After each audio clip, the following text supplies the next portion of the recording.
નમસ્તે, કેમ છો તમે બધા? જય માતાજી. મારું નામ હિના છે. મારી કહાની કદાચ કોઈ સામાન્ય સ્ત્રી જેવી જ હોય, પરંતુ તેમાં કંઈક એવું છે જે તમને ચોંકાવી દેશે.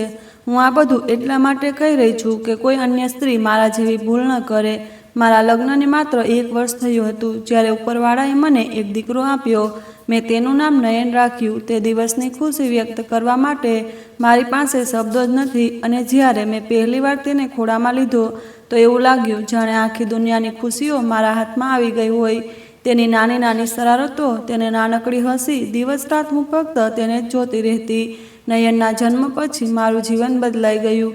દરેક પ્રાર્થનામાં હું તેની ખુશી માગતી, દરેક શ્વાસમાં તેનું નામ લેતી.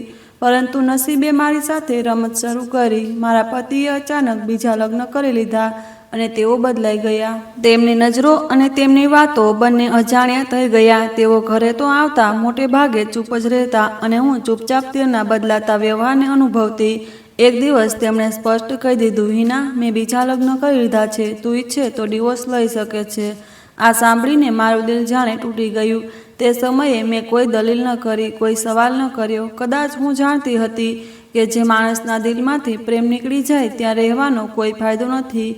મેં ડિવોર્સ લઈ લીધા. હવે મારી પાસે સૌથી મોટો સવાલ હતો, નયન. મેં દિલમાં નક્કી કરી લીધું કે તે મારી સૌથી મોટી જવાબદારી છે અને સૌથી મોટો પ્રેમ પણ. મેં મારા માયકામાંથી મળેલો હિસ્સો વેચીને કેટલીક દુકાનો ખરીદી લીધી. તેનું ભાડું મારા ખર્ચનો આધાર બની ગયું. આમ મેં માત્ર મારું ઘર નથી ચલાવ્યું, પરંતુ નયનને એ બધું આપવાનો પ્રયાસ કર્યો જે એક માં આપી શકે. હું આર્થિક રીતે સ્વતંત્ર હતી, પરંતુ દિલનો આધાર ફક્ત નયન હતો. મેં ક્યારેય તેનું એવું અનુભવવા દીધું ન હતું કે તેનો બાપ નથી.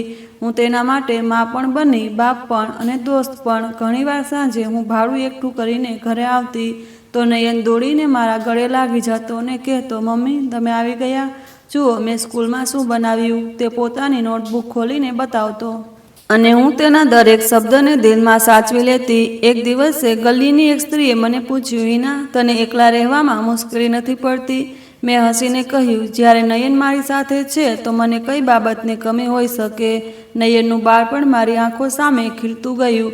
તેની પહેલીવાર સાયકલ ચલાવવાની કોશિશ, પહેલીવાર સ્કૂલમાં પીચ, પહેલીવાર સારા ગુણ લાવવા. દરેક પળે હું તેમની સાથે હતી. હું ઈચ્છતી હતી કે તેને ક્યારેય એવું ન લાગે કે તેની માં નબળી છે. મેં તેને ક્યારેય તેના બાપને મળવા ન દીધો. ઘણી વખત તેણે સંદેશો મોકલ્યો, ક્યારેક ફોન પર, ક્યારેક કોઈ જાણતા મારફતે, પરંતુ હું દર વખતે તેને ના પાડી દેતી. એક વખત તે પોતે દરવાજે આવ્યો અને બોલ્યો, હું નયનને મળવા માંગુ છું. મેં સખ્તાઈથી કહ્યું, શા માટે આવ્યો છો? તે મારો દીકરો છે. તમારો તેના પર કોઈ હક નથી. તે સમયે નયન ઘરમાં જ હતો, પરંતુ મેં તેને બહાર ન આવવા દીધો. પછી તેણે પૂછ્યું પણ કે મમ્મી, કોણ આવ્યું હતું? અને મેં વાત બદલી નાખી, કોઈ નહીં બેટા, ગલીનો કોઈ માણસ હતો. મારું જીવન એક નિયમિત ગાળા પર ચાલવા લાગ્યું. સવારે ભાડું એકઠું કરવું, બપોરે ઘરનું કામ, સાંજે નયન સાથે સમય વિતાવવો. જ્યારે તે કોલેજમાંથી ઘરે આવતો તો સીધો મારી પાસે બેસતો. ક્યારેક વાતો કરતો, ક્યારેક ચા પીતા, ક્યારેક બજાર જતા. એક દિવસની ઘટના મને આજે પણ યાદ છે. હું રસોડામાં ખાવાનું બનાવતી હતી અને નયન તેના દોસ્તો સાથે બેઠો હતો. તેના દોસ્તોએ કહ્યું, ચાલ યાર, આજે પિકનિક પર જઈએ. નયને જવાબ આપ્યો, મમ્મીને પૂછીને કહીશ. બધા હસી પડ્યા અને બોલ્યા, તું હજુ પણ તારી મમ્મીને પૂછે છે? નયને હસીને કહ્યું, મમ્મીનો નિર્ણય જ મારો નિર્ણય છે. હું રસોડામાં ઊભી આ સાંભળીને ખૂબ ગર્વ અનુભવતી હતી. તે હંમેશા મારી નાની નાની વાતોનું પણ ધ્યાન રાખતો. જો કે કહ્યું, બેટા, આજે શાક લાવવાનું છે તો ભલે વરસાદ હોય કે ધૂપ, તે તરત લઈ આવતો. એક વખત વરસાદમાં ભીંજાઈને આવ્યો તો મેં આશ્ચર્યથી કહ્યું, બેટા, હું તો કાલના શાકથી ગુજારો કરી લેત. તેણે નિષ્કપટતાથી કહ્યું, મમ્મી, તમે કહ્યું હતું ને એટલે ગયો. તેની આ આદત મારા દિલને વધુ મજબૂત બનાવતી. સમય પસાર થતો ગયો અને નયને ગ્રેજ્યુએશન પૂરું કરી લીધું. હવે તે નોકરી કરવા લાગ્યો. હું વિચારતી કે જ્યારે તે કમાય છે તો ઘરના ખર્ચમાં પણ હાથ બટાવે છે, પરંતુ તેમ છતાં મારી પરવાનગી વિના કંઈ ન કરતો. હું હંમેશા તેના માટે પ્રાર્થના કરતી અને ઉપરવાળાથી કહેતી, મારો દીકરો હંમેશા મારા જ કાબૂમાં રહે.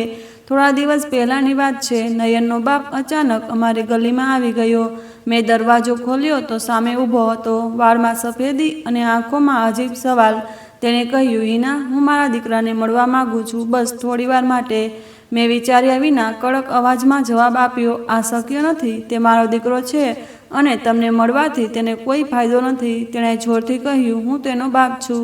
મેં તરત વાત કાપી નાખી, હા, પરંતુ બાપ હોવાનો હક તમે ક્યારેય નિભાવ્યો?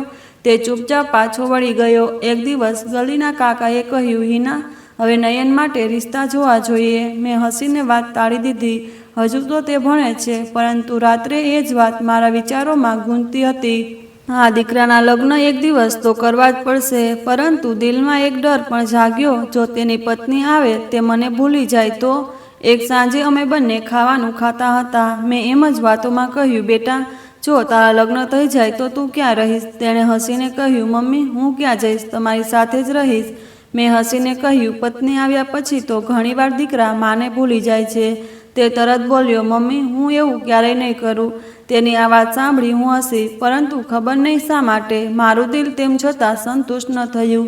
બીજા દિવસે મેં ગલીની એક જૂની ઓળખીતી સાથે વાત કરી, જે સંબંધ કરાવતી હતી. તેનું નામ મહેક હતું. મેં તેને બોલાવી અને ચા મૂકતા કહ્યું, મહેક, મારા દીકરા માટે કોઈ સારો સંબંધ જો, પરંતુ છોકરી એવી હોવી જોઈએ જે સંપૂર્ણપણે આપણી સાથે રહે અને ખાસ કરીને અનાથ હોય. મહેક આશ્ચર્ય સાથે બોલી, અનાથ શા માટે? લોકો તો ઈચ્છે છે કે તેમની વહુ શ્રીમંત અને પૈસાદાર પરિવારમાંથી હોય, અને તું કહે છે કે અનાથ છોકરી હોવી જોઈએ.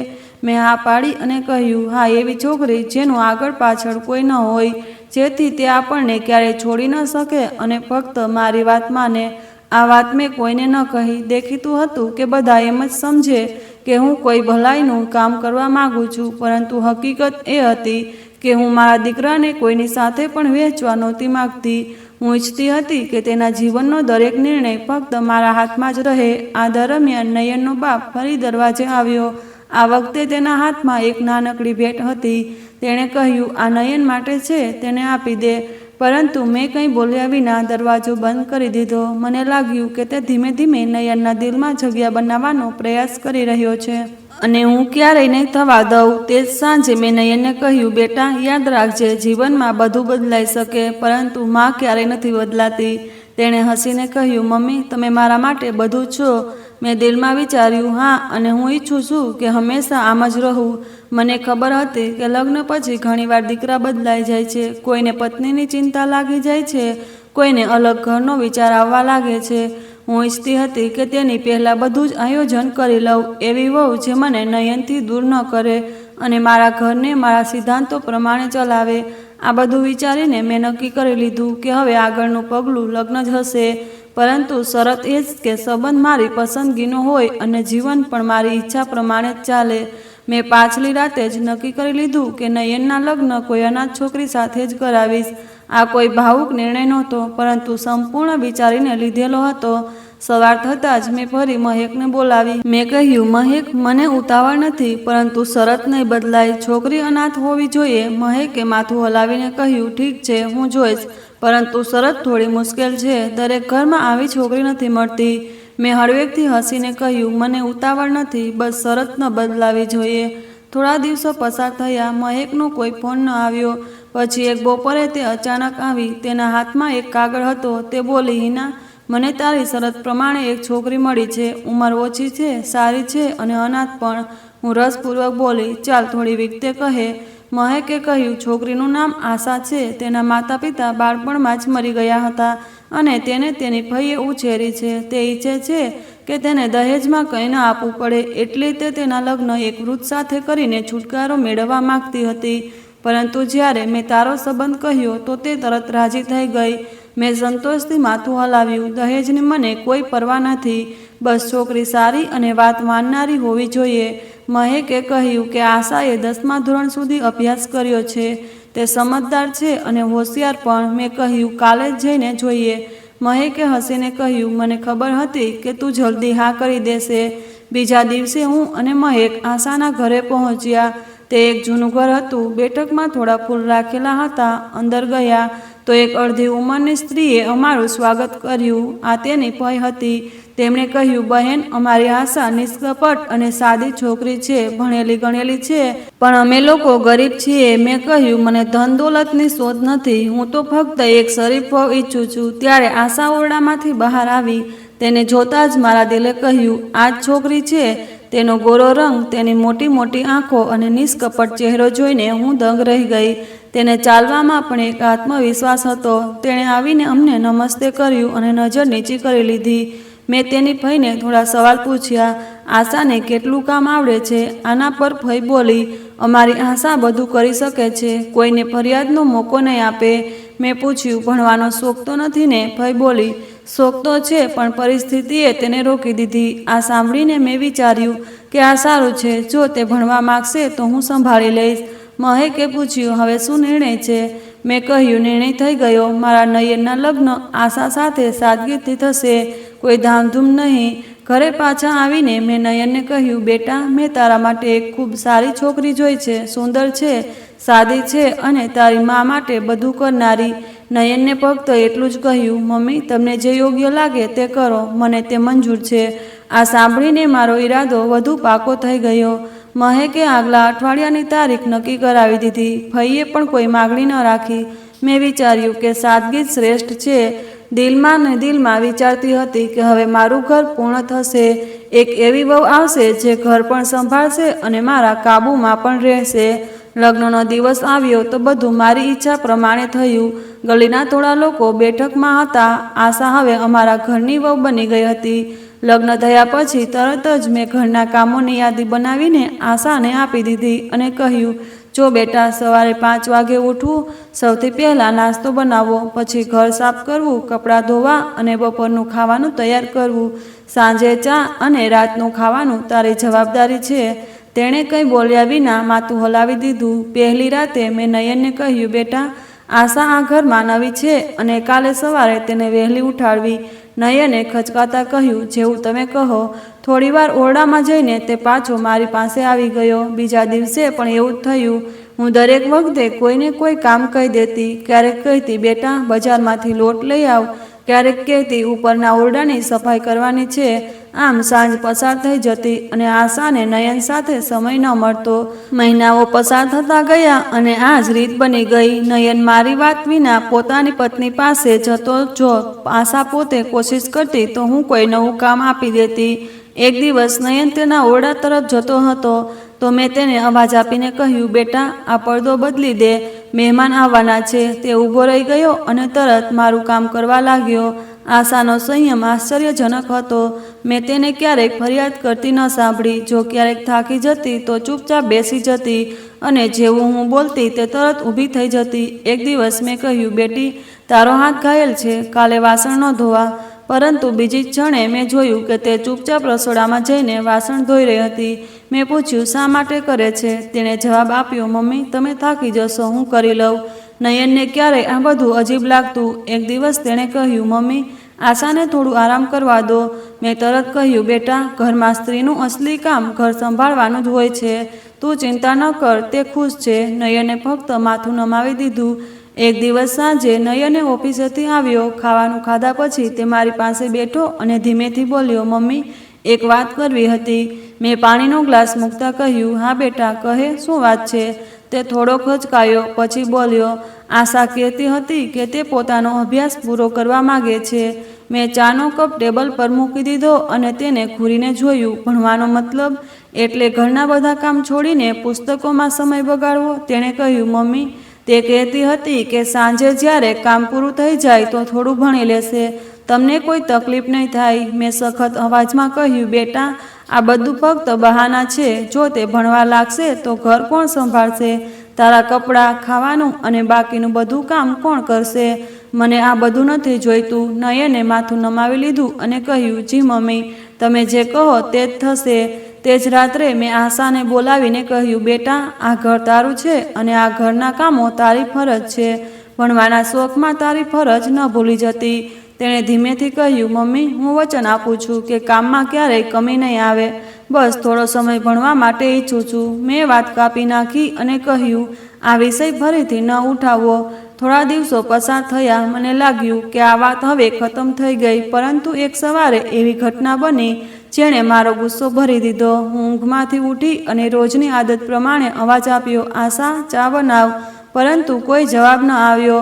મેં ફરી પોકાર્યું, પણ શાંતિ જ રહી. ગુસ્સામાં હું તેના ઓરડાનો દરવાજો ખોલીને અંદર ગઈ તો જોયું કે તે બેડ પર બેઠી હાથમાં પુસ્તક લઈને અને ઊંડી ધ્યાનમાં વાંચી રહી હતી. કદાચ તેના કાન સુધી મારો અવાજ પહોંચ્યો નહોતો. હું અંદર ગઈ અને જોરથી બોલી, આ શું થઈ રહ્યું છે? તે ચોંકીને ઊભી થઈ ગઈ અને બોલી, મમ્મી, આ મારું પુસ્તક છે. જ્યારે હું ફઈના ઘરે હતી ત્યારે તેને આપેલા પૈસામાંથી ખરીદ્યું હતું. હું ભણવા માગું છું એટલે સાથે લાવી. મેં ઝટકાથી તેના હાથમાંથી પુસ્તક છીનવી લીધું અને કહ્યું, મેં તને ના કરી હતી ને ભણવાનું નામ પણ ન લેવું. આ બધી ફાલતુ વાતો આપણા ઘરમાં સ્થાન નથી રાખતી. તેણે નરમ અવાજે કહ્યું, મમ્મી, બસ મને ભણવાનો શોખ છે અને હું વચન આપું છું કે બધું કામ પહેલાં કરીશ. મારો ગુસ્સો વધી ગયો. મેં કહ્યું, જીભ ચલાવે છે અને જોરથી તેને થપ્પડ મારી. તે પાછળ હટી ગઈ પરંતુ કંઈ બોલી નહીં. મેં પુસ્તક જમીન પર ફેંકી દીધું અને રસોડામાંથી લાકડી લઈ આવી. મેં કહ્યું, આ ઘર તારે ભણવા લખવા માટે નથી. મેં લાકડીથી તેને મારવાનું શરૂ કર્યું. તે ચૂપ રહી. બસ તેના ગાલ પર આંસુ વહેતા હતા. તેની નજર વારંવાર જમીન પર પડેલા પુસ્તકો તરફ હતી. આ દ્રશ્ય મને વધુ ગુસ્સો આપી રહ્યું હતું. મેં કહ્યું, જોઈ રહી છે, હવે આ પુસ્તક બાળી નાખીશ. એટલામાં નયન ઘરે આવી ગયો. મેં તરત તેને કહ્યું, બેટા, તારી પત્નીને મેં મનાઈ કરી હતી પણ તે ચોરી છુપે ભણે છે. ઘરનું કોઈ કામ નથી કરતી, બસ પુસ્તકો. નયને પહેલા આશા તરફ જોયું, પછી મારી તરફ અને ધીમેથી બોલ્યો, મમ્મી, તમે ચિંતા ન કરો, તે હવે નહીં ભણે. તે ઓરડામાં ગયો, પુસ્તકો ઉપાડીને કબાટમાં મૂકી દીધા અને ચાવી મને સોંપી દીધી. મેં સંતોષથી કહ્યું, આ સારું છે, હવે તે પોતાની જવાબદારી સમજશે. નયને આશાને કહ્યું, તે શા માટે ભણવાનું શરૂ કર્યું? મમ્મીએ મનાઈ કરી હતી ને? આશાએ નજર નીચી કરી અને ધીમેથી કહ્યું, મેં વિચાર્યું હતું કે ખાલી સમયમાં ભણી લઈશ, કામ તો પહેલાં જ પૂરું કરી દઈશ. નયને સખત અવાજે કહ્યું, બસ, આ વાત હવે ખતમ. તે દિવસથી મેં આશાને વધુ કામમાં લગાડી દીધી. સવારથી રાત સુધી કોઈને કોઈ કામ ચાલતું રહે જેથી તેને ભણવાનો સમય જ ન મળે. હું ઈચ્છતી હતી કે તે આ વિચાર જ છોડી દે. એક દિવસ મહેક ઘરે આવી અને બોલી, સાંભળ્યું છે કે તારી વહુ ભણવા માગે છે? મેં હસીને કહ્યું, માગતી તો હતી પણ મેં તેને સમજાવી દીધું છે કે અહીં પુસ્તકો નહીં, ઘરના કામોની જરૂર છે. મહેકે કહ્યું, આજકાલની છોકરીઓ તો તરત નારાજ થઈ જાય છે, આ તો શાંત છે. મેં ગર્વથી કહ્યું, હા, એટલે જ તેને પસંદ કરી હતી. પરંતુ દિલના કોઈ ખૂણે મને એવું લાગવા માંડ્યું કે કદાચ હું વધુ પડતી સખ્તાઈ કરી રહી છું. પણ તરત જ મેં પોતાને સમજાવી લીધું કે આ જ સારું છે, નહીં તો આ છોકરી કાલે મારા દીકરાના દિલમાં પોતાનું સ્થાન બનાવી લેશે અને મને ભૂલી જશે. થોડા દિવસો પછી મેં જોયું કે આશાની આંખોમાં એક શાંતિ અને ઉદાસી ઉતરી આવી હતી, પરંતુ તેણે ક્યારેય કામમાં કમી ન કરી. મને ખબર પડી ગઈ કે હવે ભણવાનું જુનૂન તેના દિલમાંથી નીકળી ગયો છે. પરંતુ બીજા દિવસે સવારે એક એવી ઘટના બની જેણે બધું બદલી નાખ્યું. હું હંમેશની જેમ વહેલી ઉઠી અને સૂરજ ચડતા અવાજ આપ્યો, આશા, ચા બનાવ. પરંતુ કોઈ જવાબ ન આવ્યો. મેં ફરી પોકાર્યું પણ શાંતિ જ રહી. હું રસોડા તરફ ગઈ પણ ત્યાં પણ કોઈ નહોતું. બેઠકમાં જોયું, તે પણ ખાલી હતી. પછી મેં વિચાર્યું કદાચ ઉપરના ઓરડામાં હશે. ત્યાં ગઈ, દરવાજો ખોલ્યો પણ ઓરડો ખાલી હતો. બેડ પર ચાદર વેરવિખેર હતી અને એક ખૂણામાં તેનો દુપટ્ટો પડ્યો હતો. મેં ઝડપથી નયનના ઓરડાનો દરવાજો ખોલ્યો અને તેને કહ્યું, બેટા, આશા ક્યાં છે? નયન બોલ્યો, મમ્મી, રાતે તો તે મારી સાથે જ હતી. સવારે ક્યારે ઉઠી મને ખબર નથી. અમે બંનેએ આખું ઘર શોધી માર્યું પણ દરેક જગ્યાએ શાંતિ છવાયેલી હતી. બેઠકથી લઈને સ્ટોરરૂમ સુધી જોઈ લીધું પરંતુ આશાનું કોઈ નામો નિશાન નહોતું. મેં ફોન હાથમાં લીધો અને દિલમાં વિચાર્યું, આ તો ભાગી ગઈ અને મોઢેથી પણ નીકળી ગયું. આજ દિવસની રાહ જોતી હતી. આજે તક મળી અને ચાલી ગઈ. નયને ગભરાતા કહ્યું, મમ્મી, તમે આમ શા માટે વિચારો છો? શક્ય છે કે તે કોઈ સગાના ઘરે ગઈ હોય? મેં કહ્યું, હું તેને ઓળખું છું. આ તો સીધી તેની ફઈના ઘરે ગઈ હશે પણ ત્યાં પણ ચેનથી નહીં બેસે. મેં ગલીના 2 છોકરાઓને મોકલ્યા કે જઈને ફઈના ઘરે જોઈ આવો. થોડીવાર પછી આવી. બંને છોકરાઓ પાછા આવ્યા અને બોલ્યા કે તે ફઈના ઘરે પણ નથી પહોંચી. ફઈએ કહ્યું કે તેને ઘણા દિવસથી જોઈ નથી. આ સાંભળીને મારો ગુસ્સો વધી ગયો. જો બેટા, મેં કહ્યું હતું ને કે આ ભાગી ગઈ છે, ખબર નહીં કોની સાથે. ગલીમાં પણ પૂછપરછ કરી પણ કોઈએ તેને બહાર જતા જોઈ ન હતી. મેં નક્કી કરી લીધું કે હવે આ વાત બધાને કહેવી પડશે. ગલીની સ્ત્રીઓને કહ્યું કે આશા ભાગી ગઈ છે, ખબર નહીં કોની સાથે મોઢું કાળું કરીને પાછી આવશે. કેટલી સ્ત્રીઓએ આશ્ચર્યથી કહ્યું, અરે તે તો શરીફ અને શાંત છોકરી લાગતી હતી. મેં જવાબ આપ્યો, બહેન આ બધું તો દેખાવ હોય છે. હવે તેનો અસલી રંગ ખુલી ગયો. નયન આખો દિવસ દરેક જગ્યાએ શોધતો, ક્યારેક બસ સ્ટેન્ડ પર, ક્યારેક રેલવે સ્ટેશન પર, ક્યારેક જૂના બજારમાં, પણ દર વખતે ખાલી હાથ પાછો ફરતો. રાત્રે આવીને કહેતો, મમ્મી ક્યાંય ખબર નથી પડતી. હું કહેતી, છોડી દે બેટા, જે છોકરી એક દિવસમાં ઘર છોડી શકે તે ક્યારેય પાછી નહીં આવે. દિવસો હપ્તાઓમાં બદલાયા, હપ્તાઓ મહિનાઓમાં. નયન ઘણીવાર કહેતો, મમ્મી પોલીસને ખબર કરીએ. મેં કહ્યું, પોલીસ શું કરશે? બધાને એમ જ લાગશે કે તે પોતાની મરજીથી ગઈ છે. નયનના ચહેરા પર નિરાશા વધતી જતી હતી અને હું દિલમાં વિચારતી કે જો તે ક્યારેય પાછી આવે તો હું તેને એવો બોર્ડ પાસ શીખીશ કે જીવનભર યાદ રાખે. સમય પસાર થતો ગયો અને 1 વર્ષ વીતી ગયું. પછી બીજું વર્ષ, પણ આશાની કોઈ ખબર ન મળી. ન કોઈ પત્ર, ન કોઈ ફોન, ન કોઈ સંદેશ. ક્યારેક નયન ચૂપચાપ બેસીને વિચારોમાં ડૂબી જતો. ઉદાસ દેખાતો. હું પૂછતી, શું થયું? તો કહેતો, કાંઈ નહીં. પણ હું જાણતી હતી કે તે આશાને યાદ કરે છે. એક વખત હું બજારમાં શાક ખરીદતી હતી, ત્યારે કોઈ સ્ત્રીએ પાછળ આવીને કહ્યું, બહેન તારી વહુ ક્યાંય મળી? મેં હસીને કહ્યું, જો મળતી હોત તો એવી હાલતમાં જોવા મળત કે તું ઓળખી ન શકત. આટલું કહીને હું ટોકરી લઈને ઘરે પાછી આવી. હવે 2 વર્ષ વીતી ગયા, પણ આશાનું નામ આવે ત્યારે મારું દિલ સખત થઈ જાય. એક દિવસ મેં નયનને કહ્યું, બેટા હવે સમય આવી ગયો છે કે તું ફરીથી લગ્ન કરી લે. તેણે ખચકાતા કહ્યું, મમ્મી પણ. મેં તેની વાત કાપી નાખી અને કહ્યું, કોઈ પણ પરંતુ નહીં. તું એકલો ન રહી શકે અને હું નથી ઈચ્છતી કે ઘરનું બધું કામ મારા પર રહે. મેં ફરીથી મહેકને બોલાવી અને કહ્યું, પહેલાં જેવી શરત છે, અનાથ છોકરી હોવી જોઈએ. મહેકે કહ્યું, તું હજુ પણ એ જ જૂની શરત પર અડી છે? મેં કહ્યું, હા, કારણ કે હવે હું વધુ સખત થઈ ગઈ છું. મહેકે થોડા દિવસો પછી ખબર આપી કે તેને એક છોકરી મળી છે, જેના પિતા હવે નથી. તેની માતાએ બીજા લગ્ન કરી લીધા હતા અને સાવકા પિતા તેને પોતાની સાથે નહોતા રાખવા માંગતા. તે નણંદના ઘરે ઉછરી હતી. મેં તરત કહ્યું, હા મહેક, આ જ જોઈએ. મહેકે કહ્યું, છોકરીનું નામ મીરા છે. ભણતર બહુ નથી, પણ ઘરના બધા કામ જાણે છે. અમે છોકરીને જોઈને સીધી તારીખ નક્કી કરી લીધી, કારણ કે અમને લગ્નની ઉતાવળ હતી. અંતે લગ્નનો દિવસ આવી ગયો. ઘરમાં ચારે બાજુ રોનક હતી. વીજળીની લાઇટોથી આખી ગલી ઝગમગતી હતી અને આજુબાજુથી લોકો અભિનંદન આપવા આવી રહ્યા હતા. દૂર દૂરથી સગાવાલા આવ્યા હતા અને બધાએ બસ એ જ રાહ હતી કે નયનની દુલ્હન જોવા મળે. મારા દિલની હાલત અજીબ હતી.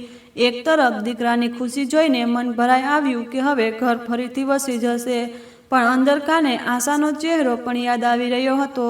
નયન પણ ખૂબ ખુશ દેખાતો હતો. તેણે નવી શેરવાની પહેરી હતી. દોસ્તો તથા સગાવાલા વચ્ચે બેસીને મજાક કરતો હતો.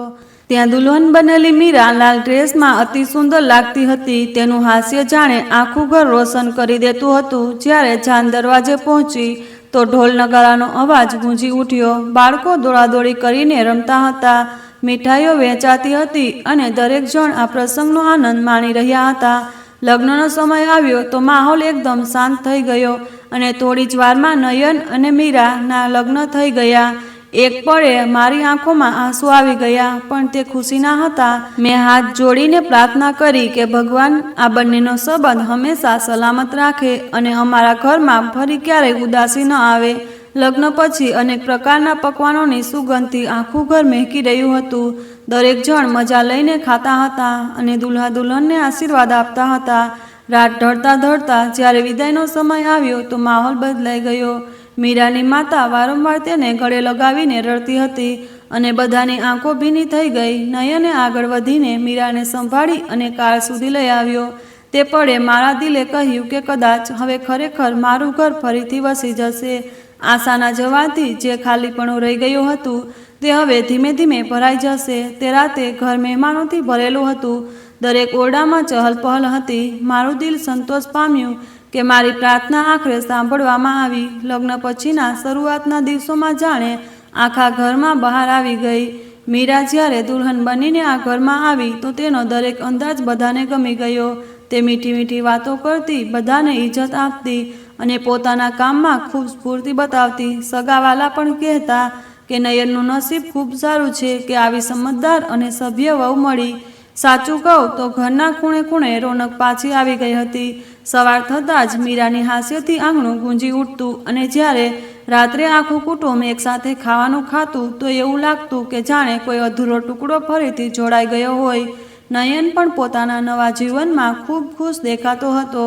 તે હંમેશા મીરાનું ધ્યાન રાખતો, તેને ફરવા લઈ જતો અને નાની નાની ખુશીઓનું ધ્યાન રાખતો. ઘરમાં લોકો પણ કહેતા કે નયન હવે પહેલાં કરતાં વધુ બદલાઈ ગયો છે. તેના ચહેરા પર જે રોનક પાછી આવી હતી તે જોઈને મારું દિલ પણ સંતોષ પામતું હતું.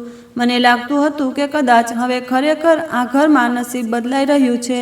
લગ્નના શરૂઆતના દિવસોમાં દરેક સમયે મહેમાનો આવતા રહેતા. આંગણામાં હંમેશા અવાજો ગૂંજતા અને ઘર એવું લાગતું જાણે નવેસરથી શરૂઆત થઈ હોય. મીરા પણ બધાને ઇજ્જત આપતી, કામમાં હાથ બટાવતી અને દરેક પ્રસંગે ખુશીઓ વહેંચતી.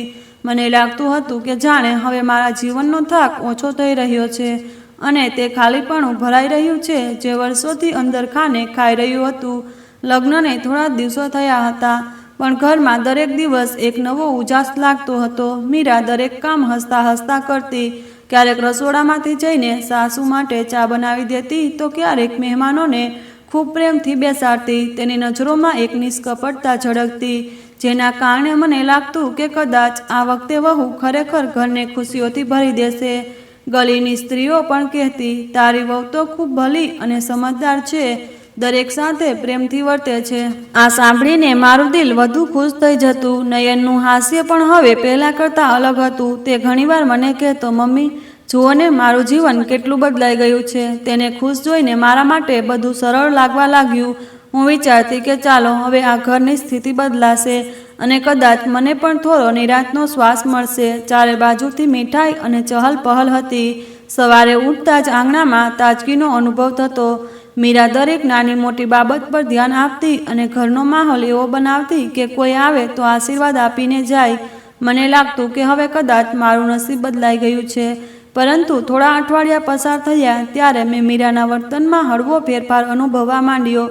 હવે તે પહેલાં જેવી મીઠી મીઠી વાતો ઓછી કરવા લાગી. મહેમાનોની સામે તો હસતી બોલતી રહેતી પણ જેવો દરવાજો બંધ થતો અને ઘરમાં ફક્ત અમે રહેતા તેના અવાજનો લહેકો બદલાઈ જતો. ઘણીવાર હું ચૂપચાપ વિચારતી રહેતી કે કદાચ હું જ ખોટું સમજી રહી છું પણ દિલના કોઈ ખૂણે આ વાત ચોંટવા લાગી. એક દિવસ સવારે મેં તેને કહ્યું, બેટા જરા લોટમાં પાણી નાખી દે, હું શાક કાપી લઉં. પહેલાં તો તેણે હસીને હા પાડી પણ જેવી પીઠ ફેરવી તો તેણે બબડાટ કર્યો અને કહ્યું, હંમેશા આ જ કામ લાગેલું રહે છે, હું કોઈ મશીન તો નથી. તેનો અવાજ ભલે ધીમો હતો પણ મારા કાન સુધી સ્પષ્ટ પહોંચ્યો. હું કંઈ બોલી નહીં, બસ મારા કામમાં લાગી રહી પણ દિલની અંદર ક્યાંક દુઃખ ઉઠ્યું. ધીમે ધીમે આવી વાતો વધવા લાગી. મીરા હવે ઘરના કામોમાં પહેલાં જેટલો રસ નહોતી લેતી. નાની નાની બાબતો પર ચીડાઈ જવું તેની આદત બનવા લાગી. નયનની સામે તો તે એકદમ નિષ્કપટ અને કામ કરનારી વહુ બની જતી પણ જેવો તે ઓફિસ જતો માહોલ બદલાઈ જતો. હું સમજી નહોતી શકતી કે આ એ જ છોકરી છે જેણે થોડા દિવસો પહેલાં મારા દરેક કામને પોતાની ખુશી માટે કર્યું હતું કે પછી હવે તેનું અસલી રૂપ બહાર આવવા લાગ્યું. દિવસો પસાર થતાં થતાં મીરાનું વર્તન વધુ ખુલ્લું થવા લાગ્યું. હવે તે મારી વાતોનો સીધો સીધો જવાબ આપવા લાગી. જો હું કહેતી, બેટા આ કપડાં જરા ગળી દે તો તે આંખો મોટી કરીને કહેતી, આટલું બધું કામ તો કોઈ વહુ પાસે કરાવતું નથી તો શું હું જ કરું? તેની આ વાત સાંભળીને દિલ જાણે કોઈએ મુઠ્ઠીમાં કસી લીધું હોય. બહારના લોકોની સામે તો તે હજુ પણ મને મમ્મીજી મમ્મીજી કહીને ગળે લગાવતી અને મીઠાશથી વાત કરતી પણ જેવો ઘરનો દરવાજો બંધ થતો તે જ મીઠી જીભ કડવી બની જતી. એક દિવસ તો હદ થઈ ગઈ. મેં જરા નરમાઈથી કહ્યું, મીરા દાળ જરા ધ્યાનથી ચૂલા પર મૂકજે, ગયા વખતે બળી ગઈ હતી. આના પર તે ગુસ્સામાં બોલી, જો આટલી જ ચિંતા છે તો તમે જ બનાવી લો ને, મને શીખવવાની જરૂર નથી. તે સમયે મારું દિલ રડી પડવા માગતું હતું પણ મેં હોઠ દબાવીને શાંતિ ઓઢી લીધી. મેં વિચાર્યું કે કદાચ નવા લગ્ન છે તેને ઘરમાં ટેવાવામાં સમય લાગશે પણ દિલની ઊંડાઈમાં એવું લાગતું હતું કે મીરા તે નથી જેવી દેખાય છે. સૌથી વધુ દુઃખ ત્યારે થતું જ્યારે નયન ઘરે આવતો. મીરા તેની સામે એકદમ બદલાઈ જતી. હસતા હસતા મારા માટે ચા લાવતી અને પૂછતી, મમ્મી તમારા પગ તો દુખતા નથી ને? બેસો, હું બધું કરી લઈશ. અને હું બેસીને વિચારતી રહેતી કે આ છોકરીના બે ચહેરા છે, એક જે મારો દીકરો જુએ છે અને બીજો જે ફક્ત હું જોઉં છું. ક્યારેક કહેતી, મમ્મી તમે લોકોએ તો મને નોકરાણી સમજી લીધી છે, હંમેશા કામ કરાવ્યા કરો છો, ક્યારેક તાના મારતી. જો ઘર જ સંભાળવાનું હતું તો બીજી વહુ શા માટે લાવી, જાતે કરી લેત. તેની દરેક વાત મારા દિલને એવું ચીરતી જાણે કોઈ બરફીલી તલવાર ખોસી દીધી હોય. બહારના લોકોની સામે તે મીઠી વાતો કરતી, હસીને કહેતી, મારી મમ્મીજી તો મને દીકરીથી પણ વધુ માને છે. અને હું પણ હસી દેતી, પણ અંદર ખાને મારું દિલ બળીને રાખ થતું રહેતું. સૌથી વધુ દુઃખ ત્યારે થતું જ્યારે તે જાણી જોઈને મારી સામે મારું અપમાન કરવા લાગતી. એક દિવસ મેં કહ્યું, બેટા, નયન માટે નાસ્તો જરા સારો બનાવજે. તો તે મારી તરફ જોઈને બોલી, તમને તો બસ દીકરાની જ ચિંતા છે. વહુ થાકીને ઢળી પડે તો તમને ફરક નથી પડતો. મેં કહ્યું, બેટી, હું પણ તો આખા ઘરની જવાબદારી નિભાવું છું, ફક્ત તું જ નહીં. પણ તેણે મારી વાત વચ્ચે જ કાપી નાખી. હા, તમને તો આદત છે સમજાવવાની, જાણે હું કોઈ બાળકી છું.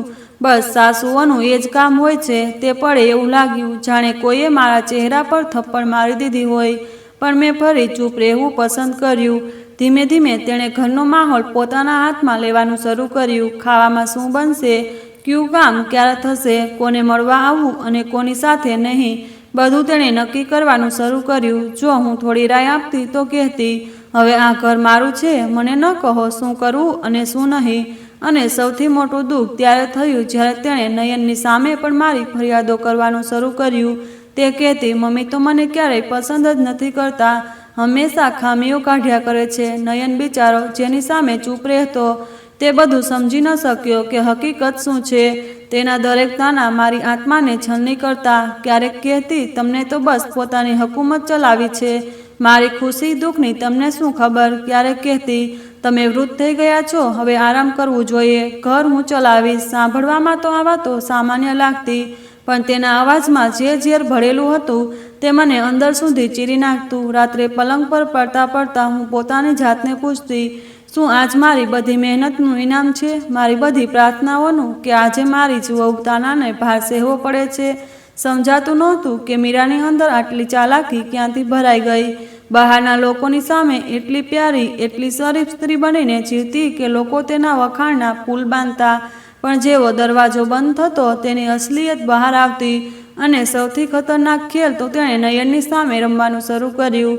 નાની નાની વાતોએ એવી રીતે ઉછાળતી કે જાણે લાગે ભૂલ હંમેશા મારી જ હોય. એક દિવસની વાત છે, મેં ફક્ત એટલું જ કહ્યું, બેટા, ઓફિસથી આવીને પાણી પીને થોડો આરામ કરી લે, પછી મીરા ખાવાનું પીરસશે. મીરા ત્યાં જ ઊભી હતી, પણ તેણે નયનની સામે રડવા જેવો ચહેરો બનાવ્યો અને બોલી, જુઓ, મમ્મીને તો લાગે છે કે હું તમને ભૂખ્યા રાખું છું, તેમને મારી વાત ગમતી જ નથી. નયને મારી તરફ જોયું, કંઈ બોલવા માંગતો હતો પણ પછી ચૂપ રહી ગયો. તે શાંતિમાં મારા દિલને ખૂબ ઊંડો ઘા થયો. મીરા દરેક વખતે આવા મોકા શોધતી. જો હું કહેતી, જરા શાકમાં મીઠું ઓછું નાખજે, તો તે નયનની સામે જઈને કહેતી, મમ્મીને લાગે છે કે હું જાણી જોઈને ખાવાનું બગાડું છું. જો હું થાકેલી હાલતમાં તેનો હાથ બટાવવા મથતી તો મીરા કહેતી, મમ્મીને મારું કામ કરવું ગમતું જ નથી એટલે ટોક્યા કરે છે. તેના ચહેરાની નિષ્કપટતા અને વાતોનો અંદાજ એવો હતો કે નયનને સાચું ખોટું સમજવું મુશ્કેલ થઈ જતું. ધીમે ધીમે મેં અનુભવ્યું કે નયનની આંખોમાં મારા માટે તે અતૂટ વિશ્વાસ નહોતો રહ્યો. પહેલાં તે દરેક વાતે મારી સલાહ લેતો, મારી રાયની કદર કરતો, પણ હવે ઘણીવાર મને નજરઅંદાજ કરી દેતો. જ્યારે હું તેને કંઈ કહેતી તો કહેતો, મમ્મી છોડો ને, હંમેશા ટોકવું સારું નથી લાગતું. તેની આ વાત મારા દિલ પર ચાકુની જેમ લાગતી. હું આશ્ચર્યથી પણ તેણે મીરાની અસલિયત સ્પષ્ટ ન કહી શકી, કારણ કે ડર હતો કે તે સમજશે નહીં, અને સાચું કહું તો મને મારો દીકરો ગુમાવવાનો ડર સતાવતો હતો. મીરાની ચાલાકી સૌથી મોટી અસર એ થઈ કે ઘરમાં ધીમે ધીમે એક અજીબ અંતર ઊભું થવા લાગ્યું. નયન સામે તે હંમેશા પ્રેમ અને અપનાપણું બતાવતી, પણ મારી હાજરીમાં તેને તાણા તેના લહેકામાં ટપકતા રહેતા. ઘણીવાર મને લાગતું કે જો હું બોલી દઉં તો બધું સાચું બહાર આવી જશે, પણ પછી વિચારતી કે જો મારો દીકરો મારી વાત માનવાને બદલે મારા પર શંકા કરવા લાગે તો. આ જ ડર મને દરેક વખતે ચૂપ કરાવી દેતો. મીરાનો અસલી ચહેરો હવે ફક્ત મારી સામે જ નહીં, નયનની સામે પણ ધીમે ધીમે બહાર આવવા લાગ્યો. શરૂઆતમાં તે જેટલી નરમાઈ અને નિષ્કપટતાથી વર્તી, હવે તે જ લહેકામાં તીખી જીભ પણ બતાવવા લાગી. નયન થાકેલો ઓફિસેથી આવતો તો શરૂઆતના દિવસોમાં તેની સામે મીઠી મીઠી વાતો કરતી, પણ હવે જો નયન ક્યારેક મોડું આવવાનું કારણ પૂછી લીધું તો પડાઈને કહેતી, તો શું હું તમારા માટે ઘડિયાળ લઈને બેસી રહું? મારું પણ જીવન છે, મારું પણ કામ છે, બધું છોડીને બસ તમારો હિસાબ રાખું. નયન પહેલાં તો ચૂપ રહી જતો, પણ તેના ચહેરાની નિરાશા મને સ્પષ્ટ દેખાતી. એક દિવસ તો હદ થઈ ગઈ. નયને ફક્ત એટલું જ કહ્યું, ચા જરા ગરમ કરી દે. તો મીરાએ તરત જવાબ આપ્યો, નોકરાણી સમજી રાખી છે શું? હંમેશા બસ હુકુમ આપવો જ આવડે છે. તે સમયે ઓરડામાં શાંતિ છવાઈ ગઈ. હું દૂરથી સાંભળી રહી હતી. દિલ રડતું હતું, પણ મોઢેથી અવાજ ન નીકળ્યો. ધીમે ધીમે નયનની શાંતિ તેના થાક કરતાં મીરાના વર્તનના કારણે વધવા લાગી. પહેલા તે ઘરે આવતા જ મારી સાથે વાતો કરતો, હવે મોટે ભાગે પોતાના ઓરડામાં જતો રહેતો. કદાચ તે પણ સમજવા લાગ્યો હતો કે મીરા દરેક વખતે તેને નીચો બતાવવાનો મોકો શોધે છે, પણ નયનનું દિલ તો એ જ હતું. તે દરેક ઉદ્ધતાઈને નજરઅંદાજ કરવાનો પ્રયાસ કરતો, પણ હું જોઈ રહી હતી કે તેનો સંયમ ધીમે ધીમે તૂટી રહ્યો છે. મીરાની જીભ હવે ફક્ત તાના જ મારતી નહોતી, પણ એક પ્રકારનો હુકમ આપવાનો અંદાજ પણ આવવા લાગ્યો. તે નયન સાથે એવી રીતે વાતો કરતી, કોઈ માલિક પોતાના નોકર સાથે કરે, આ લઈ આવ, આ કર, મને અહીં મૂકી આવ, મને ત્યાં લઈ જા. અને જો નયન જરા વાર લાગી જાય તો તેના ચહેરા પર ગુસ્સાની રેખાઓ સ્પષ્ટ દેખાતી. હું વિચારતી, આ એ જ છોકરી છે જેણે લગ્નના સમયે પોતાના મીઠા લહેકાથી બધાને જીતી લીધા હતા. મને ડર હતો કે ક્યાંક મીરાની આ હરકતો નયનના સંયમને સંપૂર્ણપણે તોડી ન નાખે. કારણ કે જ્યારે માણસનો સંયમ તૂટે છે ત્યારે ઘરનો પાયો ધ્રુજી જાય છે. નયનની શાંતિ હવે એવી નહોતી જે ફક્ત થાક કે સમજદારીના કારણે હોય. હવે તેની શાંતિમાં દુઃખ પણ હતું અને ગુસ્સો પણ. પહેલાં તે મીરાની દરેક ઉદ્ધતાઈને અવગણતો, પણ હવે તેની આંખોમાં થાક કરતાં વધુ આહટો ઝળકવા લાગી હતી, જાણે અંદર કોઈ તોફાન દબાઈને બેઠું હોય. એક રાતે ઓફિસથી પાછો ફરતી વખતે તેનો ચહેરો ઉતરેલો હતો. મીરાએ તરત તાનું માર્યું, તમારો ચહેરો તો એવો લાગે છે જાણે કોઈ ઉપકાર કરીને આવ્યા હો. જો આટલો બોજો છે તો લગ્ન જ કેમ કર્યા? આ વખતે નયન ચૂપ ન રહ્યો. તેની આંખો લાલ થઈ ગઈ અને તેણે ધીમે પણ ભારે અવાજે કહ્યું, લગ્ન મેં એટલે કર્યા કે મને લાગ્યું હતું કે તું મારું જીવન સરળ કરીશ. મુશ્કેલ નહીં, પણ દરેક દિવસે તારી વાતોથી એવું લાગે છે જાણે હું કોઈ સજામાં જીવું છું. આ પહેલી વાર હતું જ્યારે નયન મીરાની સામે આવી રીતે પોતાનો અવાજ ઉઠાવ્યો. હું બાજુના ઓરડામાં હતી. દિલ ધડકી રહ્યું હતું. મીરા થોડી પળો માટે ચૂપ રહી, પણ પછી હસીને બોલી, ઓહો, તો હવે તમે પણ મારી સાથે લડતા શીખી ગયા. સારું છે, આ તમારો અસલી રંગ છે ને? બહાર તો શરીફ બનો છો અને ઘરમાં જીભ બતાવો છો. તેના લહેકામાં એટલી ઝેરી ઠંડક હતી કે મારી આત્મા કાંપી ગઈ. આ દિવસ પછી નયનની શાંતિ એવી ન રહી. હવે જ્યારે મીરા કંઈક કહેતી તો ક્યારેય તે હળવું પડાઈને જવાબ આપતો, તો ક્યારેક તે તાના પર સીધો સવાલ દાગી દેતો. તેની આંખોમાં તે નરમાઈ નહોતી રહી જે પહેલા દિવસે હતી. મીરા માટે આ એક નવો ખેલ બની ગયો હતો, જાણે તે દરેક દિવસે નયનને વધુ ઉશ્કેરવા માંગતી હોય. પણ હું સમજી રહી હતી કે નયન હવે એ સહન નહીં કરે. તેની બળવાખોરી ધીમે ધીમે ઊભી થઈ રહી હતી, જાણે બંધ દરવાજા પાછળ ભારે તોફાન હોય. શરૂઆતમાં મને લાગતું હતું કે મીરા મારી સૌથી સાચી પસંદગી છે, પણ ધીમે ધીમે તેનો અસલી ચહેરો મારી સામે આવવા લાગ્યો.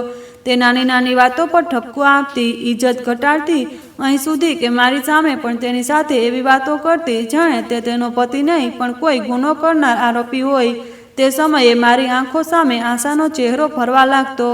આશા ક્યારેય નયન સાથે ઊંચા આવાજે વાત કરતી નહોતી, હંમેશા તેની ઇજ્જત રાખતી, ભલે પોતે ગમે તેટલું દુઃખ સહન કરે. મને યાદ છે કેટલી વાર મેં આશા પર આરોપ લગાવ્યા, તેને ખોટી ઠેરવી, અને તે ચૂપચાપ બધું સાંભળીને પણ મારા માટે ખાવાનું બનાવી દેતી, ઘર સંભાળી લેતી. અને આજે મીરા દરેક દિવસે ઘરમાં નવું તોફાન ઊભું કરે છે તો દિલની અંદર એક અવાજ ઉઠે છે કે હિના, તે કેટલો મોટો ગુનો કર્યો. તે આશાને કેમ ન સમજી, કેમ તેની કદર ન કરી.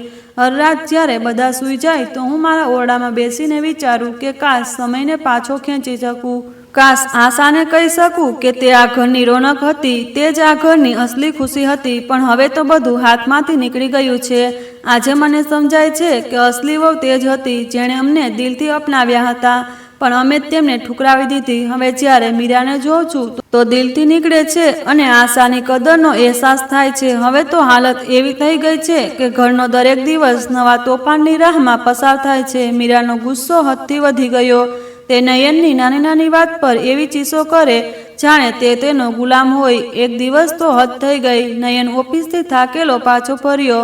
કપડાં બદલી પણ પાણી પીવા બેઠો ત્યાં મીરા તેની સામે થાળી ફેંકી દીધી અને બોલી, તમને શરમ નથી આવતી?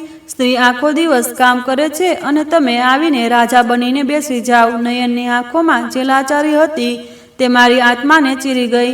તે જ વખતે મને આશા યાદ આવી. તે નયનના જૂતા પણ પોતાના હાથે સાફ કરી દેતી, ભલે તે ગમે તેટલી થાકેલી હોય. હું વિચારતી રહી કે શું આ જ હું પસંદ કરી હતી, જેના માટે મેં આશા જેવી દિલવાળી છોકરીને ઠુકાવી દીધી હતી.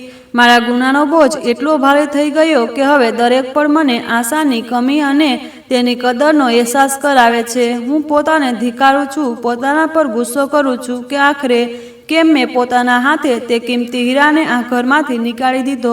આજે પહેલીવાર નયને મારી સામે પોતાના દિલની દિવાલ તોડી. રાત ઊંડી જ્યારે હું આંગણામાં એકલી બેઠી હતી ત્યારે તે ચૂપચાપ આવીને મારી પાસે બેઠો. તેની આંખોની નીચે થાક અને દુઃખની રેખાઓ સ્પષ્ટ દેખાતી હતી. મેં પૂછ્યું, બેટા શું થયું? સૂઈ કેમ નથી? તેણે ઊંડો શ્વાસ લીધો અને ધીમેથી બોલ્યો, મમ્મી હવે ક્યાં સુધી સહન કરું? રોજનું નાટક થઈ ગયું છે. ઓફિસનો થાકેલો દિવસ હોય છે, ઉપરથી ઘરે આવીને ચેન પણ નથી મળતું. આશા યાદ આવે છે. મમ્મી તે ઘરમાં હતી તો શાંત હતું. હવે દર વખતે મારા ચહેરા પર હાસ્ય હતું. તે ક્યારેય ફરિયાદ નહોતી કરતી, ન મારી સાથે ન તમારી સાથે. મને હવે સમજાય છે કે ખુશીઓ કેવી હોય છે, સ્ત્રી કેવી હોય છે, જે ઘરને સ્વર્ગ બનાવી દે. પણ તેનો અવાજ અટકી ગયો, આંખો ભીની થઈ ગઈ. પણ મેં તમને નારાજ નહોતા કરવા માંગ્યું મમ્મી, એટલે ચૂપ રહ્યો. પણ હવે દમ ઘૂંટાય છે. તેની વાતો સાંભળીને મારા દિલ પણ જાણે ઘા થયો. હું પથ્થર બની ગઈ. તેની આંખોમાં ભરેલું દુઃખ જાણે મારા દિલમાં ઉતરી ગયું. હું વિચારતી હતી કે આજ તે દિવસ છે જેનો ડર આશાએ મને પહેલા વ્યક્ત કર્યો હતો. કેટલી વાર તેણે કહ્યું હતું, મમ્મી મારો ઈરાદો ફક્ત નયનને ખુશ રાખવાનો છે, અને મેં તેની વાતને શંકાની નજરે જોઈ. આજે મારો દીકરો તે સુકૂન માગે છે જે હું પોતાના હાથે તેના જીવનમાંથી છીનવી ચૂકી છું. નયનના આંસુ મારા માટે કોઈ સજાથી ઓછા નહોતા. હું ઈચ્છવા છતાં તેને ગળે ન લગાવી શકી, કારણ કે મને લાગતું હતું કે મને તેનો દિલાસો આપવાનો હક જ નથી રહ્યો. તે સમયે મારો ગુના વધુ મોટો લાગવા લાગ્યો. હું પોતાની જાતને કહેતી હતી, હિના તું માં કહેવાય એને લાયક જ નથી રહી. તે પોતાના દીકરાની ખુશીઓ ઉજાડી નાખી. શરૂઆતમાં નયને પણ એમ વિચાર્યું હતું કે કદાચ સમયની સાથે બધું ઠીક થઈ જશે. પણ ધીમે ધીમે તેણે અનુભવ્યું કે મીરાની વાતો અને હરકતો હવે તેના સંયમને ખાઈ રહી છે. પહેલાં તે નાની નાની વાતો પર તાના મારતી તો નયન ચૂપ રહીને વિચારતો કે આ લગ્ન જીવન છે. પણ જ્યારે એ તાના ગાળોમાં બદલાઈ ગયા અને સામે બેસીને તે તેને નીચો બતાવવા લાગી તો તેના ચહેરા પર ઉદાસી સ્પષ્ટ ઝળકવા લાગી. ઓફિસેથી પાછા ફરતી વખતે પહેલાં તે હસતો મલકતો ઘરે આવતો, પણ હવે તેના પગ ભારે થઈ ગયા. ઓરડામાં દાખલ થતાં જ એવું લાગતું જાણે દિવાલો પણ તેની ઉદાસીને અનુભવી રહી હોય. તે મીરા સાથે દલીલ નહોતો કરતો, પણ તેની આંખોમાં હવે બુઝાયેલી રોશની સ્પષ્ટ દેખાતી હતી. દોસ્તોની મહેફિલોથી દૂર, ઘરની શાંતિ અને માની સામે પણ તેની લાચારી, બધું મળીને તેને અંદરથી ખોખલું બનાવી રહ્યા હતા. અને હું જે દરેક દિવસે આ બધું મારી આંખોથી જોતી હતી, મારા દિલ પર બોજ વધતો જતો હતો. રાતની એકાંતમાં જ્યારે બધા સૂઈ જાય તો મારી આંખોથી નીંદર કોસો દૂર ભાગી જાય. ચારે બાજુ આશાનો પડછાયો ફરવા લાગે. વિચારું છું તે દિવસે મેં આશાને રોકી લીધી હોત, કાશ મેં તેના સંયમની કદર કરી હોત. કદાચ આજે મારું ઘર આમ વેર વિખેર ન થયું હોત. હું હારી ગઈ હતી. અને આજે જ્યારે દરવાજે ખટખટ થઈ તો મારું દિલ ધડકવાનું ભૂલી ગયું. મેં વિચાર્યું કોણ હશે. જ્યારે દરવાજો ખોલ્યો તો સામે તે ચહેરો હતો જેને મારી ભૂલે આ ઘરમાંથી બેદખલ કરી દીધો હતો. આશા, હા મારી વહુ. તેની આંખોમાં તે જ નિષ્કપટતા હતી, તે જ શરમાતી ઝલક, પણ સાથે એક ઊંડી શાંતિ પણ. એક પળ માટે મારા શ્વાસ અટકી ગયા. મારા હોઠ કાંપતા હતા પણ અવાજ બહાર નહોતો નીકળતો. દિલ કહેતું હતું, આ તે જ છે જેને મેં ઠુકરાવી, અને આ તે જ છે જેના વિના મારું ઘર વેરાન થઈ ગયું. તે સમયે મને લાગ્યું જાણે ઉપરવાળાએ મને ફરીથી એક તક આપી છે. પણ શું આશા મને માફ કરશે? દરવાજે જ્યારે મેં આશાને જોઈ તો દિલ કંપી ગયું. તે હળવા ગુલાબી દુપટ્ટામાં હતી, ચહેરા પહેલા જેવો જ સાદો અને આંખોમાં તે જ સુકૂન. પણ તે સુકૂનમાં ક્યાંય ઊંડે છુપાયેલું દુઃખ પણ સ્પષ્ટ ઝળકતું હતું. તેણે મારી તરફ હળવેકથી નજર કરી અને કંઈ બોલ્યા વિના નીચી કરી. મારા હોઠ સુકાઈ ગયા હતા. અવાજ જાણે ગળવામાં અટવાઈ ગયો. હું ઈચ્છતા છતાં બેટા આવ ન કહી શકી. તે પડે લાગ્યું જાણે મારી બધી ભૂલો મારી સામે ઊભી થઈને મને અરીસો બતાવી રહી હોય। જ્યારે નયન ઓરડામાંથી બહાર આવ્યો અને તેણે આશાને જોઈ તો તેની આંખો ભરાઈ ગઈ। બંને વચ્ચે કંઈ બોલાયું નહીં, પણ શાંતિ જ ઘણું બધું કહી રહી હતી। તે શાંતિ જાણે કહેતી હતી, તને હું ભૂલી ન શક્યો મારો દીકરો। જે મહિનાઓથી તૂટી રહ્યો હતો તેની આંખોમાં પહેલીવાર રોશની પાછી આવી। પણ આ બધાની વચ્ચે મીરા એક ઠંડુ હાસ્ય ફેંકી। તેની આંખોમાં નફરત અને ઈર્ષા સ્પષ્ટ ઝળકતી હતી। તેણે બિનજરૂરી વાતોથી માહોલ હળવો કરવાનો પ્રયાસ કર્યો, પણ હકીકતમાં તેનું હાસ્ય તાના બનીને આશાના દિલને ચીરી રહ્યું હતું। હું સમજી રહી હતી, પણ બોલવાની હિંમત નહોતી। બસ એટલું જાણી ગઈ કે હવે આ ઘરમાં બે સ્ત્રીઓ વચ્ચે યુદ્ધનું મેદાન બનવાનું છે। એક તે જેને મેં અપનાવવાનો ઇનકાર કર્યો અને હવે ઉપરવાળાએ પાછી લાવી દીધી, અને બીજી તે જેને મેં સર આંખો પર બેસાડી અને હવે તેના અસલી ચહેરા ધીમે ધીમે બહાર આવી રહ્યો હતો। આશાની વાપસીએ ઘરની હવા બદલી નાખી। નયનના ચહેરા પર જાણે મહિનાઓ બાદ સુકૂન ઉતરી આવ્યું। તે થોડીવાર સુધી બસ આશાને જોતો રહ્યો, જાણે કહેતો હોય, તું પાછી આવી, હવે બધું ઠીક થઈ જશે। હું નજીક ઊભી આ બધું જોતી રહી હતી। મનમાં ઘણીવાર ઈચ્છા થઈ કે નયનની સામે રડી પડું અને તેની સામે મારા ગુનાની માફી માગું, પણ તે સમયે બોલવાની હિંમત ન થઈ। નયનની નજરોમાં કોઈ ગેરસમજ ન રહે એટલે મેં ચૂપ રહેવું જ યોગ્ય સમજ્યું। તે રાતે પહેલીવાર મને અહેસાસ થયો કે રિશ્તાઓની અસલી કિંમત શું હોય છે। મેં મારા ગુસ્સા અને ઈર્ષામાં જે કર્યું તેનો બોજ કદાચ જીવનભર રહેશે, પણ આશાએ પાછી આવીને એ સાબિત કરી દીધું કે ઘર તો પ્રેમ અને સંયમથી જ બને છે। હું ચૂપચાપ ઓરડા તરફ ગઈ, પણ દિલમાં એક પ્રાર્થના હતી, ઉપરવાળો કરે હવે આ બધું ક્યારેય વેરવિખેર ન થાય। રાત ઘણી થઈ ગઈ હતી। નયન બરામદામાં બેઠો હતો અને આશા તેની પાસે ચૂપચાપ બેઠી હતી। બંને વચ્ચે કોઈ વાતચીત નહોતી થઈ રહી, પણ શાંતિ જ બધું કહી રહી હતી। ત્યારે મેં હિંમત એકઠી કરી અને તેમની પાસે જઈને બેઠી। દિલ એટલું જોરથી ધડકતું હતું કે જાણે સીનામાંથી બહાર નીકળી જશે। મેં નયન તરફ જોયું, પછી આશા તરફ, અને મારી આંખોમાંથી આંસુ વહેવા લાગ્યા। મારો અવાજ કાંપતો હતો। મેં કહ્યું, નયન, મેં ખૂબ ખોટું કર્યું। મારા ગુસ્સા અને ઈર્ષામાં તને પણ દુઃખ આપ્યું અને આશા જેવી ભલી છોકરીને ઘરમાંથી જવા મજબૂર કરી। આજે તે પાછી આવી છે તો મને મારા કરેલાની સજા વધુ મોટી લાગે છે। હું તમે બંને પાસે દિલથી માફી માગું છું। નયને કંઈ ન કહ્યું, બસ મારી તરફ ઊંડી નજરે જોયું। તેની આંખોમાં ગુસ્સો નહોતો, ફક્ત થાક અને આશાની ઝલક હતી। આશાએ મારી તરફ હાથ લંબાવીને ધીમેથી કહ્યું, મમ્મીજી, ગયેલી વાતોને ત્યાં જ છોડી દો। જીવન આગળ છે અને ઘર ત્યારે જ ચાલે જ્યારે આપણે સાથે મળીને ચાલીએ। તે પળે મને લાગ્યું જાણે મારા ગળામાંથી પથ્થર ઉતરી ગયો હોય। નયને પહેલીવાર માથું નમાવીને હા પાડી અને બોલ્યો, જો તું સાચા દિલથી બદલવા માગે છે તો હું પણ જૂની વાતો ભૂલવા તૈયાર છું।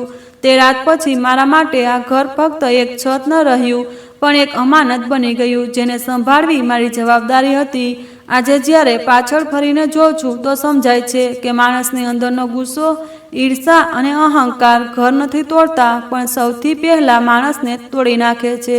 મેં આશાને દુશ્મન સમજી જ્યારે તે મારા ઘરની રોશની હતી। નયન સાથે પણ મેં મારી નફરત બતાવી, પણ આખરે મને એ જ અહેસાસ થયો કે રિશ્તાઓને બચાવવાનો સૌથી મોટો રસ્તો છે અપનાપણું, માફી અને ઇજ્જત।